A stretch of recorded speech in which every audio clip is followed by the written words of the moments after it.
Seguimos y vamos a referirnos a lo que está ocurriendo con los pequeños empresarios y microempresarios, sobre todo. La Secretaría de Finanzas, que tiene un convenio de conexión fiscal con la Federación, está haciéndole notificaciones y requerimientos de pago, pero pagos que no, de adeudos que no se tienen, y está generando muchos problemas porque los tienen que ir a aclararlo los empresarios o los contadores, y es una situación que debe de corregirse porque no entendemos por qué, y los empresarios menos, que le están requiriendo pago que no deben, ¿no?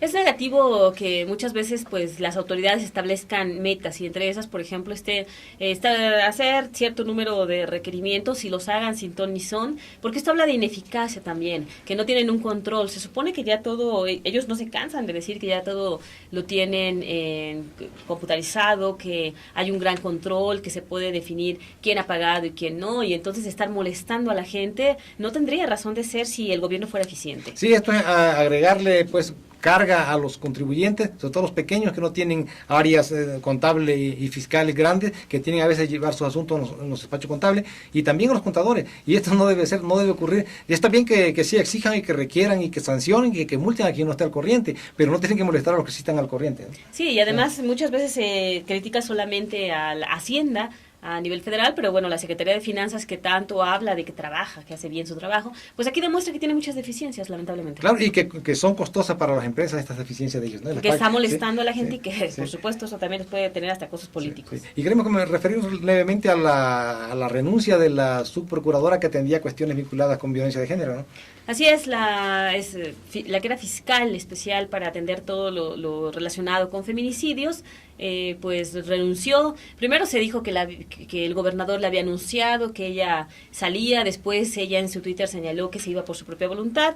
La verdad es que pues no se sabe muy bien por qué. Por ejemplo, en el tema del presunto feminicida que se fugó, pues se pedía la cabeza del procurador, no la de ella, porque además ella no tiene nada que ver con aprenderlo a él, o no estuvo a la cabeza de las investigaciones, me parece. Ni en la fuga, porque pero claro. lo que sí pasa es que es más creíble que sí le hayan pedido su renuncia a que le haya representado voluntariamente. La verdad es que la experiencia enseña que muy pocos sí hay, se llega a ver casos, los funcionarios no dejan sus cargos voluntariamente, los dejan cuando se le piden la renuncia, y muchas veces se enteran que renunciaron por los medios informativos, porque o cuando les tienen otra aspiración, o porque progresan, porque claro, van a ascender, pero así por la buena no. Pero en todo caso, lo que tú dices tiene razón. Aquí la Procuraduría, que es ineficaz, que lo hemos señalado, con el caso documentado estadísticamente, que no funciona, que no opera bien, no consigna muchos expedientes, consigna muy pocos, y de los pocos que consigna, muchos están mal hechos, que no terminan con una sentencia condenatoria firme. Entonces, pero eso no se va a resolver con el cambio de esta muchacha, ni siquiera con lo del procurador, por muy eficaz que fuera el procurador, que parece que no lo es.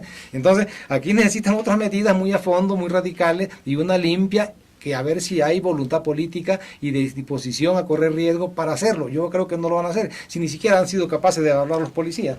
Sí, la verdad es que tendría que haber un cambio en la estructura, un cambio en toda la Procuraduría, que no se ha hecho, y yo también creo que con la salida de la exfiscal no se resuelve nada, que podría ser como un chivo expiatorio para que digan que hay cambios, para que digan que estamos haciendo algo, y dejen de lado esa petición que tienen de pedir la cabeza del procurador, porque me parece que también ahí tratan de callar, aunque la gente que fue a reclamar, las exigencias eran contra Alfredo Castillo, no contra la fiscal. Me parece que con ella ni siquiera tuvieron trato las familias de las víctimas. Sí, por una parte. Por la otra, si llega, la Procuraduría tiene que reestructurarse, tiene que haber manuales de procedimiento más eficaces, muy oportunos, pero además tiene que tener un sistema de medición de indicadores. No se sabe, yo creo que no se dan cuenta, porque si se dan cuenta ya hubieran tirado el arpa, ¿no? Y eso tiene que resolverse. Está muy mal la Procuraduría, tiene que resolverse, transformarse de fondo, y eso tiene que ser una medida con mucha energía del propio, tomada por el gobernador. Y esa transformación tendría que hacerse sentir en todos los ciudadanos cuando vayan a hacer denuncias, que lamentablemente a veces son hasta casi pisoteados por los funcionarios,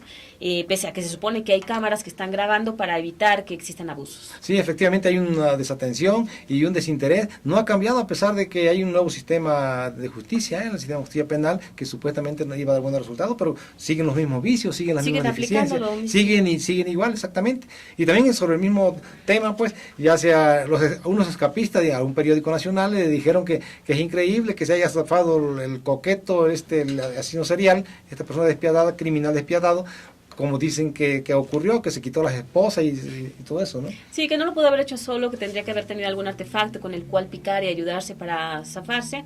Prácticamente la complicidad de los policías. Y como tú mencionas, llama la atención que la Procuraduría sea tan ineficaz que no puede encontrar a sus ex policías, porque además ya se vio que con el que sí tienen, pues va a enfrentar el proceso en libertad, es decir, no están acusados por delito grave, podrá haber una sanción, pero seguramente va a ser menor, porque la Procuraduría no las quiso acusar de delito grave, y eso es, no quisieron, no es que no hayan podido, entonces pareciera que los está protegiendo. Pero también la Procuraduría incurre otra vez en los mismos vicios, en los mismos errores de cuando el caso Poblet, ¿no? Dar explicaciones que no son creíbles, que le restan credibilidad. De por sí no tiene mucha credibilidad, y al final de cuentas sale con estas cosas de que se quitó a las esposas, que saltó 3 pisos y que se fue como 800 metros, todo resquebrajado del cuerpo y llegó hasta allá y se salvó, ¿no? Pues entonces todas esas cosas le restan seriedad y le restan credibilidad. Sí, por eso ya mucha gente ha dicho que pues son especialistas en armar teatros, en inventar cuentos. Sí. Bueno, la verdad es que es poco creíble, y cuando un especialista habla, alguien que se dedica a eso, que menciona que no se puede, pues es mucho más creíble que la versión de un procurador, de policías, que además no se han caracterizado por dar buenos resultados. Y también mencionar rápidamente, este jueves en la sesión del Congreso, 10 diputados que son precandidatos, son del PRI, buscan una diputación federal, ya me han pedido licencia, regresaron, vuelven a pedir una nueva licencia, seguramente se va a llamar a los suplentes porque se van 4 meses, regresan hasta el 5 de julio, y bueno, pues es esto que comúnmente se llama diputados chapulines, que van de un cargo a otro, varios de ellos ya han tenido otro cargo anterior también, y bueno, andan así como de alcaldes, diputados y ahora federales, no todos, pero algunos sí. Quizás habrá algunos que a lo mejor son eficaces como diputados federales, pero quizás algunos no fueron eficaces como diputados locales, tampoco lo van a hacer como federales. Así es, habrá que ver cuál es el trabajo que tienen. También es importante mencionar que de esos 10, 5 son presidentes de comisiones o de comités, va a tener que haber un ajuste, llegan los suplentes para salvar este periodo ordinario, pero evidentemente que la supuesta experiencia, el trabajo que hacían no es el mismo, y pues se quiera o no, se va a detener. De por sí la legislatura no está trabajando mucho, y con eso pues menos. Y también en esta sesión la diputada Florentina presentó una ley que, bueno, pareciera menor, pero es una ley de consulta indígena. Ella habla de que los indígenas han sido despojados de sus tierras, a veces llegan y se apoderan de sus recursos naturales, y que entonces para evitar esto, todas las autoridades tienen que estar obligadas a consultar a los pueblos antes de realizar alguna acción o programa que los afecte. Sí, es plausible esa iniciativa, aunque la diputada que es indígena debió haberlo presentado hace 2 años, ¿no? 3 años, cuando empezaron.